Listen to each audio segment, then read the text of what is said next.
Saudara makan pempek sambil menikmati suasana Sungai Musi dan Jembatan Ampera, kedai pempek Koyen di kawasan Tujuh Ulu Palembang menjadi salah satu pilihannya. Pada saat libur Natal dan Tahun Baru, banyak pengunjung yang datang ke sini, baik dari dalam maupun luar daerah. Di sini pun beragam jenis pempek disediakan, mulai dari pempek kulit, pempek telur, pempek kapal selam, dan lainnya yang dibanderol mulai dari harga Rp1.000 per buah.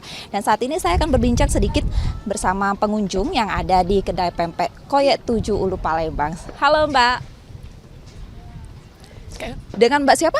Dengan Tania, Mbak. Mbak dari mana Mbak? Dari Bekasi. Wah, jauh ya. Ini kan dari Bekasi nih, dari luar kota. Tahu kedai pempek Koyen ini dari mana? Ini kebetulan lagi liburan ke Palembang. Terus kita scroll TikTok kan, cari tempat makan di Palembang, muncul di pempek Koyen ini. Jadi kita main ke sini aja. Untuk rasa maupun harganya sendiri gimana? Kalau untuk rasa enak sih, Mbak. Ikannya terasa ya. Terus juga makan di sini sekalian lihat view kota Palembang ya. Jadi yang jadi ikonnya kota Palembang yaitu Ampera. Kalau untuk harganya sih murah, cuman Rp1.000-an. Kalau di Bekasi kan harga pempek kayak gini mungkin di sekitaran 5.000-an ya.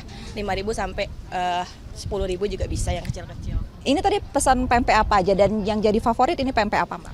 Kalau pempek kita biasanya kalau pesen itu kalau kunjungan ke Palembang atau main ke Palembang itu kita minta yang komplit Mbak. Di sini ada pempek kulit, ada telur, terus ada adaan dan juga tahu. Kalau untuk yang favorit itu kita kayaknya yang best itu biasanya yang kulit ya. Baik, terima kasih Mbak. Selamat menikmati kembali pempeknya dan selamat berlibur di kota Palembang.